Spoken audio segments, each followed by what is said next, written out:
così. Good to see you. What's going on? Mr. Brown, exactly as predicted, quoted Old Testament texts.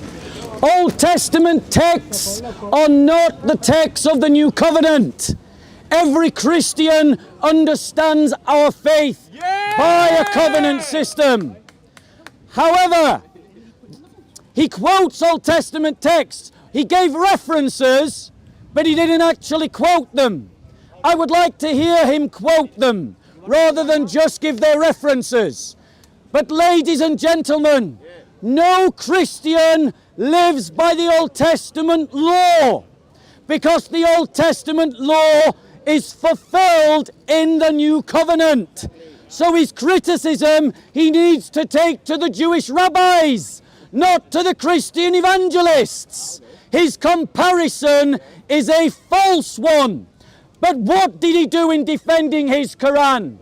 He basically said that it's okay to beat women so long as you don't bruise them. Did you hear him say that? Yeah. But let's quote Sahih al-Bukhari, the Sahih Bukhari that he uses to understand his Quran. Sahih al-Bukhari records that one of the wives of the Muslims came to Aisha complaining about her husband. She wanted to be divorced from him because he was impotent. Now, Aisha said it was the custom of women in the Muslim community to support one another. Why would they need to support one another if Islam teaches such dignity towards women? These two women went to Muhammad, and Aisha pointed to the woman's bruise. Everyone say bruise. Bruise. The bruise was as green as her scarf. Did you all hear that? The bruise was as green as her scarf. And what was Muhammad's reply? Did he condemn the woman beater? No. Did he say you shouldn't bruise the women? No. Did he say you should use a toothstick? No. What did he do? He said that the woman is a liar, the man is not impotent, and before she can divorce this man that she doesn't want to live with, he must have sex with her. That is your great example, Mr. Brown. We have a better one in Jesus Christ. Jesus! If you want to contradict or attack the Christian faith, show me what Jesus said or the apostles said about how you should treat women. Anyway, Bob would not acknowledge the fact that his God is still the God of the Old Testament. So whatever the Old Testament says, if you want to say it is fulfilled, at the end of the day, it was fulfilled with violence. Because in the Old Testament, there was nothing but violence from your God. Like in Leviticus 21:19, it says, if a priest's daughter defiles herself, becomes a prostitute, she disgraces her father, she must be burnt in the fire. And that was ordered by his God, Jesus, because they believe he's the same, right? So if now he comes to the New Testament as a pacifier, which doesn't make sense, because in the Old Testament, he was a violent God. Yep. So now he wants to point out violence in the Quran. Oh, boo-hoo-hoo. There's so much violence in the Bible from your God. Let's address those. And Bob, would you condemn those verses that your God ordered for those killings of those babies and children? And like the order in Leviticus or Numbers 32, the taking of the slaves, 16,006 slaves that were taken in Numbers. Do you condemn those verses that came down from your God? I leave it to you, Bob. So, ladies and gentlemen, what did he do? He simply said, your book has violence towards women in it. But did you hear him quote a single verse? No. No, he quoted Old Testament scripture, and he said that it's the same God. Yes, I affirm the God of the Old Testament is also the God of the New Testament. The God of the Old Covenant is the God of the new covenant. But God established a new covenant in his Messiah, Jesus Christ. And how should men and women live in the new covenant? Let me quote to you a new covenant passage and compare it to the text of the Quran we heard earlier. Listen. It says this. Now, because of immoralities, each man is to have each man is to have his own wife, and each woman is to have her own husband. One man, one wife. But in Islam, a man can marry 4 wives, but a woman can't marry 4 men. Does that sound like equality? No. But the Bible teaches 1 man, 1 woman. Why? Because they are equal, and this is the best structure for stability in society. The husband must fulfill his duty to his wife. Did you all hear that? Yeah. He must fulfill his duty to his wife, and likewise also the wife to her husband. Does this all sound very egalitarian so far? Yes, it does. The wife does not have authority over her own body. Shock horror. But listen to the next line. But nor the husband has authority over his body. Likewise. But the wife does. Stop depriving one another except by agreement. Everyone say agreement. Agreement is between 2 parties. That means that the woman has the right to say no. But in Islam, a man is above a woman. A man can beat a woman. A man can marry multiple wives. That is adultery. That is fornication. Muhammad commanded sin because the commandment said you should not commit adultery. But Muhammad commands adultery. And just to prove what a horrendous example he was, Muhammad himself couldn't even stay with 4 wives. He had upwards of 11 wives. So he couldn't even follow his own teaching. Over to you, Mr. Brown. Thank you very much. Now, Bob wants to talk about multiple wives. Well, David and many of the prophets had multiple wives. So now, if you want to discount that, you should talk about your Old Testament when the prophets had multiple wives themselves. And the other thing is, I think you're a bit jealous about the multiple wives, but we're talking about something else, right? You want to talk about violence, right? In the New Testament, in the second coming, Jesus says, bring those enemies of mine who did not want me to be king over them, bring them here in front of me and slay them. And who are those enemies? Those who do not believe Jesus to be God. Men, women, and children will be slain in the second coming of Jesus when the Jews and the rest of the world do not accept him as to be king. And that's a fact. They say that in your Bible, Bob, right? I'll give it back to you, Bob, and I think we're finished with that one. Okay, so ladies and gentlemen, you can see how quickly Mr. Brown has run out of bullets. And do you know why? Because the example of Jesus and the apostles is far above that false prophet Muhammad. Everyone say false prophet. There we go. Notice the wannabe jihadis, the wannabe gangsters. Don't say that, bro. He is a false prophet. And here's why. False prophet. False prophet. So, ladies and gentlemen, this is what the Quran teaches. Notice, he pointed out about slavery in the Old Testament. Let us quote his Quran. Forbidden to you for marriage are women whom are already married, except those slaves whom your right hands possess. Everyone say except. Those slaves. Your right hands possess. So the Quran teaches that you can have sex with married slaves. That means that slavery is instituted in the Quran, adultery is instituted in the Quran, and rape is instituted in the Quran. Do you honestly believe that a woman who has just seen her tribe, her people destroyed, would want to have sex with those who captured her? No. That is what Maham institutes. That is what the Quran institutes. And the Muslims don't want to deal with it. They just want to change the topic.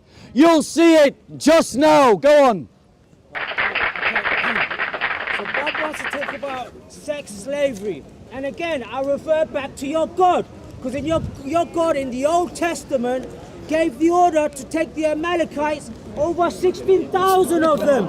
And I will ask Bob, does he condemn those verses or does he condone them? And I would like to ask Bob as well, how old were those girls that were taken as sex slaves? Over 16,000 of them, ordered by your God to take. And for you to say now, a few thousand years later, that's wrong for a Muslim to do it, your God sanctioned it a few thousand years Did you hear him? to take over 16,000 Did you hear him? of them. It's- So now, Bob, explain to me. And I think we leave out this, Bob, yeah? You can have your last saying, and I think I want to talk about a different subject. No, we're not changing subject. I'm going to talk. I'm going to go talk. Finish it, and then If you want to walk away and talk on another we talk topic, you about can. Another topic, terrorism. Right, okay, so, ladies and gentlemen, did you all hear him slip up? Yes! He said, and for you to say a few thousand years later that it is wrong for Muslims to do it. That's in 2020. He just said it. That I, in 2020, am a hypocrite for saying that it is wrong for Muslims to take sex slaves. That is what he said. And why did he say it? Because his Quran injunctions it. Now, ladies and gentlemen, let me leave you with this thought, because Mr. Brown wants to end this debate. And if Mr. Brown wants to go away and talk about something else, he can do, but I'm then going to talk about a different topic. But if we have demonstrated that the Quran and the Hadith teach injustice, teach evil, teach immorality, then is it right to stand against Islam? Yes. Is it right to defy Islam? Yes. Is it right to seek the end of Islam? Yes. That is why, Christians, we say, Das Volt! Das Volt! Das Volt! Das Volt! Das Volt! Das Volt! Stand against Islam! It's called extremism. Christians are the most extreme. You notice this. He is provoking you guys to hate. Christianity teaching you to love, right? Where is the love? There was nothing but hate that came out of Show us a single video of a Christian man punching a Muslim woman. Not one. Don't they? 16,000 verses were taken captive. Yeah, the Amalekites, he did not condone it under the guidance of Moses, right? He did not condone it, he did not condemn it, condoned it. He went around it, wants to talk about Islam. Now he's got you all riled up. I want to ask you something, Christians. If you're all about love, how come you got all full of hate? Let me tell you. Got full of hate. Let me deal with this. You Christians are getting radicalized. Let me deal with this, ladies and gentlemen. By people like him. Let me deal with this. Christians are getting radicalized by people like Bob. Okay, thank you, Mr. Brown. Mr. Brown, thank you. So, ladies and gentlemen, I want to be clear that hatred is not enough for victory. That if you hate Muslims, you will defeat yourselves. However, there is nothing wrong with hating an evil idea. There is nothing wrong with standing against an evil ideology. Ladies and gentlemen, the way that you defeat Islam is not to give your heart over to hatred, but it is to love something better than Islam. To love something better than Islam. Something stronger than Islam. And that thing that you must love is the thing that has defeated Islamic armies before. Not once, not twice, not 3 times, but 4 times. We have defeated Islam. The thing that you must love is the church, the root and the foundation of European civilization, the basis of our identity, our language, our culture, our traditions, our customs, our sense of morality, our legal system, our political system. All of it has been coloured by the Christian faith. Perfect. And a strong, assertive, confident, no-nonsense Christianity can defeat the Islamists that are killing people in Paris, killing people in Spain, in Germany, in Italy, in Sweden, in Netherlands, in England, in South Sudan, in North Nigeria, in Syria, in Iraq, in Pakistan, in Armenia, in Kosovo, Serbia, that excluded the Christians from northern Cyprus, that are killing Christians in the Philippines. The church can unite us in a global confederacy where Christians in every part of the world stand together against the common network of Islamists that many of the Muslims in this park are the apologists for. Ladies and gentlemen, we don't defeat Islam by hating Muslims. We defeat Islam by loving ourselves, by loving the church, by loving the teachings of the apostles and the prophets, and building our lives on them, and standing up to the Islamists in the mighty name of Jesus Christ. Oh, you get perfect. Bob, can I leave you with this? Go on. Right. Bob talks a lot of hate, as you can see. There's a lot of anger and hate in his speech, right? But I truly believe love can conquer hate. But I see no love from the Christians. When I go to your live chats, all I see is hate. Nothing but hate. But I truly believe love can conquer. I know for a fact Bob hates me because I'm a Muslim. I love you, Bob, Mr. Brown. But Bob, I love you. I love you, Mr. Brown. I love all the Christians, even though you hate me, even though you wanna crucify me, right? But Bob, I still love you, and I believe love can conquer hate. You gotta shake my hand and give me a hug, Bob. Have a look on Jesus, brother. So, ladies and gentlemen, we must, in our minds, be clear that the Muslim community sits upon a kaleidoscope. Some Muslims are just cultural Muslims. Some Muslims are liberal Muslims wanting to reform Islam. Some Muslims are conservative Muslims. Some Muslims are traditional Muslims. And some Muslims are radical Islamists who recently went into a church in Nice and beheaded 3 of my brothers and sisters. A 70-year-old included amongst them. Oh, what great lions they are for Allah. That they should kill old ladies at prayer. Ladies and gentlemen, is it right to stand up against these terrorists? Yes. It is, do not let them browbeat you into shyness. Don't let them use the language of love to drill you into apathy and pacifism and idleness. We are in an existential fight, not just for our civilization, but for the world. Perfect. And we must rally under the cross to fight valiantly as the soldiers of Christ against sin, the world, and the devil. And the devil is what inspired Muhammad. It was the devil that inspired Muhammad to permit his followers to rape women. It was the devil that inspired Muhammad to have sex with a child. It was the devil that inspired Muhammad, was inspiring Muhammad to make Christians second-class citizens.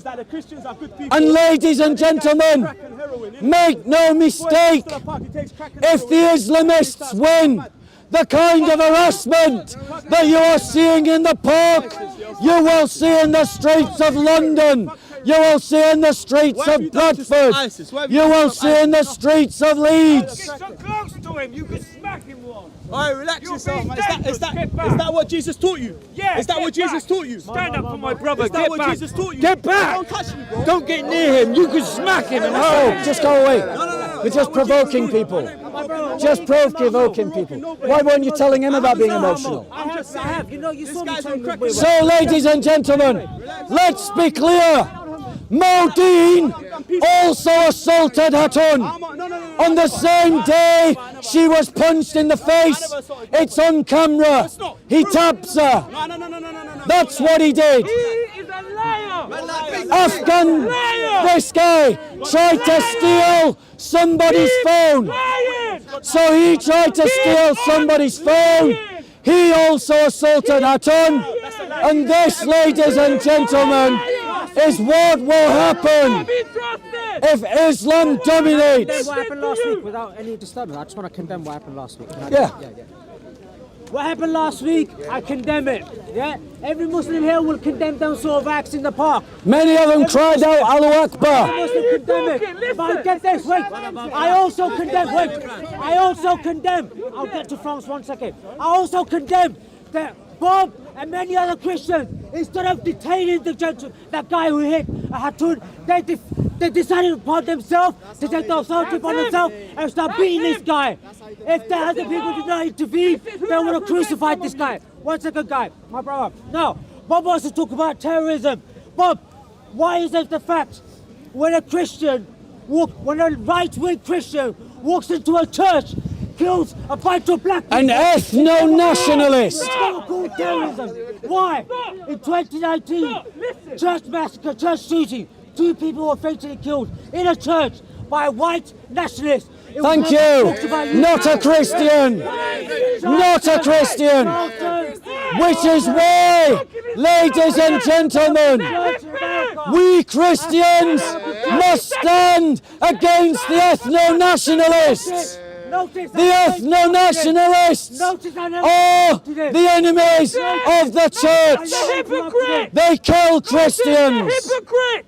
If you stand up to Islamists because of their terrorism, you must stand up to ethno-nationalists because of their terrorism.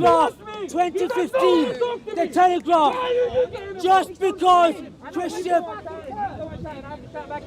What, there's 2 against 2 of us? 2 against 2. No. So, ladies and gentlemen, to try and de-escalate the situation, I'm going to move over there.